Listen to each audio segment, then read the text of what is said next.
സുഹൃത്തുക്കളെ, ഇത് കലികാലമാണ്. കലികാലമെന്ന് പറയുമ്പോൾ എല്ലാത്തിനോടും പകയും വിദ്വേഷവും എല്ലാം നിറഞ്ഞു നിൽക്കുന്ന ഒരു കാലം എന്നർത്ഥം. കലികാലം പണ്ടേക്കു പണ്ട് നടന്ന ഒരു കഥ പറയാം. ഒരു വൃദ്ധനായ അച്ഛനെയും അമ്മയെയും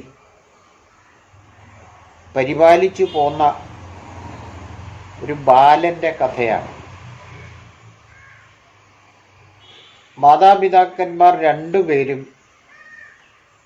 കണ്ണു കാണാത്തവരായിരുന്നു, വയോവൃദ്ധരുമായിരുന്നു. വയസ്സ് എന്ന കാലത്താണ് അവർക്ക് ഒരു കുട്ടിയെ കിട്ടിയത്.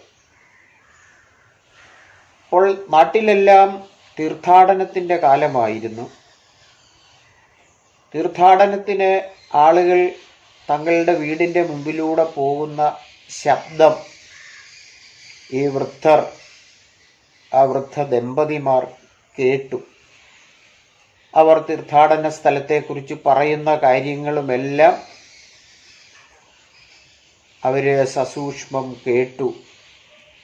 കാണാൻ കഴിയില്ലല്ലോ. അങ്ങനെ അവരുടെ ഹൃദയത്തിൽ ആ തീർത്ഥാടനത്തിനൊന്ന് പോയാൽ കൊള്ളാം എന്ന ഒരു മോഹം അങ്കുരിച്ചു. പക്ഷെ അത് ആരോടും പറഞ്ഞില്ല. ആരോട് പറയാൻ? തങ്ങൾക്കുള്ളത് വളരെ ഒരു കൊച്ചു ബാലൻ മാത്രമാണല്ലോ. അവനോട് പറഞ്ഞിട്ട് എന്ത് പ്രയോജനം? അതുകൊണ്ട് അവർ അവനോടൊന്നും പറഞ്ഞില്ല. പക്ഷെ ഒരു ദിവസം അവൻ്റെ ഉള്ളിൽ സ്വയം തോന്നുകയാണ്, തൻ്റെ മാതാപിതാക്കന്മാരെ തീർത്ഥാടനത്തിന് കൊണ്ടുപോകണം, പുണ്യസ്ഥലത്ത് അവർ പോകാൻ ആഗ്രഹിക്കുന്നു, അവരുടെ മനസ്സത് പറയുന്നു എന്ന് ഈ കൊച്ചു ബാലൻ മനസ്സിലാക്കുന്നു. അങ്ങനെ അവരെ അവിടേക്ക് കൊണ്ടുപോകുന്നതിനാവശ്യമായിട്ടുള്ള ഒരു കമ്പ് നിർമ്മിക്കണം. കമ്പെന്ന് പറയുമ്പോൾ ഒരു തടിയുടെ തുമ്പിൽ 2 കൊട്ടകൾ വെച്ച് മാതാവിനെയും പിതാവിനെയും 2 വശത്തായി തൂക്കി അവൻ ആ തോളിൽ വെച്ച് നടന്നു പോകുന്നതിനാവശ്യമായിട്ടുള്ള ആ ഉപകരണമാണ് കമ്പ്. ഒരു ആശാരിയുടെ അടുത്ത് ചെന്നിട്ട് പറഞ്ഞു, എനിക്കൊരു കമ്പുണ്ടാക്കി തരണം. അപ്പോൾ ആശാരി ചോദിച്ചു, എന്തിനാണ് ഈ കമ്പ്? അപ്പോൾ ആ കുട്ടി പറഞ്ഞു, എൻ്റെ മാതാപിതാക്കളെ എനിക്ക് ഈ തവണ തീർത്ഥാടനത്തിന് കൊണ്ടുപോകാനാണ്. അങ്ങനെ ഞാൻ ഇതിൻ്റെ 2 തുമ്പുകളിൽ 2 കൊട്ട വെച്ച് സൗകര്യപ്പെടുത്തി ആ കൊട്ടയിൽ അവരെ ഇരുത്തി എടുത്തുകൊണ്ട് പോകാനാണ് ആഗ്രഹിക്കുന്നത്. എൻ്റെ അച്ഛനും അമ്മയും കണ്ണു കാണാത്തവരും വൃദ്ധരുമാണ്. അപ്പോൾ ആശാരി പറഞ്ഞു, കുട്ടി, നീ എന്ത് വിചാരിച്ചിട്ടാണ് ഇത് പറയുന്നത്? നീ ഒരു കൊച്ചു കുഞ്ഞല്ലേ. ഈ ആൾത്തിരക്കുള്ള വഴിയിലൂടെ രാവും പകലും സഞ്ചരിച്ച് നിനക്ക് പോകാൻ കഴിയുമോ? ഞാൻ പറയുന്നത് നീ കുറച്ചുകൂടെ മുതിരട്ടെ, ഇപ്പോൾ പോകണ്ട. അപ്പോൾ അവൻ പറഞ്ഞു, അല്ല, എനിക്ക് നിർബന്ധമായും അവരെ തീർത്ഥാടനത്തിന് കൊണ്ടുപോയേ മതിയാകൂ. അതുകൊണ്ട് താങ്കൾ ഇതെനിക്ക് എത്രയും പെട്ടെന്ന് ശരിയാക്കി തരൂ. അപ്പോൾ ആശാരി കുട്ടിയുടെ നിർബന്ധത്തിന് വഴങ്ങി കമ്പ് തയ്യാറാക്കി കൊടുത്തു. അതിൽ അങ്ങനെ മാതാപിതാക്കന്മാരെ കയറ്റിയിരുത്തി അവൻ പതുക്കെ യാത്ര ആരംഭിച്ചു. പോകുന്നതിന് മുമ്പ് വെള്ളവും ഭക്ഷണവും ഒക്കെ കരുതി അങ്ങനെ മുന്നോട്ട് പോവുകയാണ്. അങ്ങനെ മുന്നോട്ട് പോകുന്ന വഴിക്ക് ഒരു ഭാഗത്തെത്തിയപ്പോൾ ഏതാണ്ട് രാത്രിയോടടുത്തപ്പോൾ അവൻ അവിടെ ആ കമ്പ് താഴ്ത്തി 2 പേരെയും താഴെ ഇരുത്തി.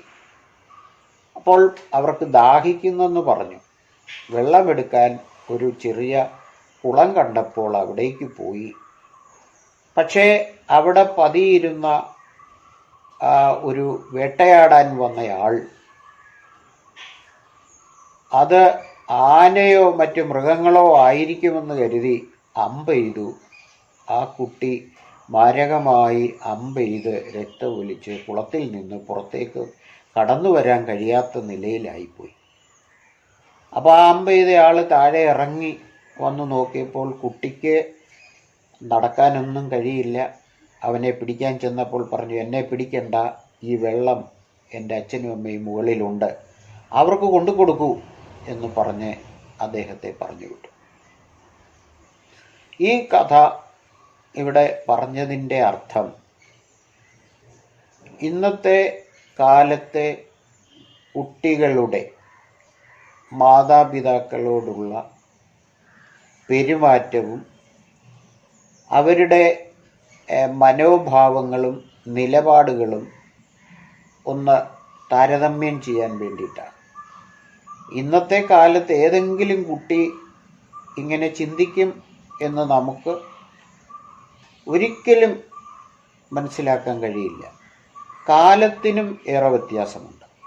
ശാസ്ത്ര യുഗത്തിലാണ് ജീവിക്കുന്നത്. ഏത് നിമിഷം വേണമെങ്കിലും എത്ര അകലെയുള്ള ഒരു തീർത്ഥാടനമാണെങ്കിലും ഇന്നത്തെ കാലത്ത് പോകുന്നതിന് യാതൊരു പ്രയാസവുമില്ല. പണവും മനസ്സും മതി.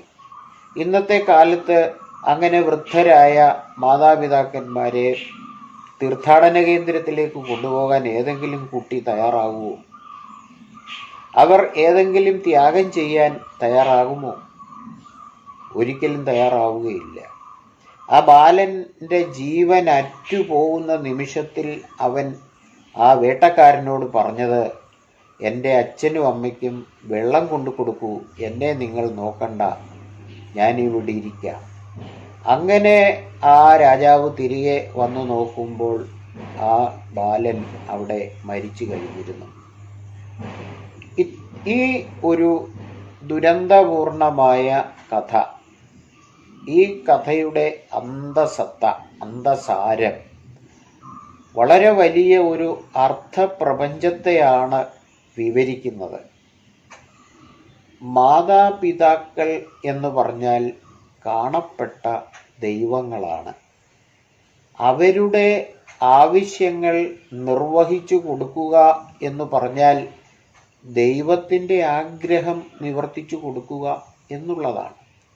ഇന്നത്തെ കാലത്ത് മാതാവെന്നോ പിതാവെന്നോ ഗുരുവെന്നോ പറഞ്ഞാൽ എന്താണ് കുട്ടികൾ മനസ്സിലാക്കുന്നത്? അവർക്ക് ആവശ്യമുള്ളതെല്ലാം കൊടുക്കുക. കൊടുക്കാൻ സാധിക്കാതെ വന്നാൽ കയ്യിലിരിക്കുന്ന ആ ഉപകരണമെടുത്ത് അവരെ തല്ലിക്കൊല്ലുക.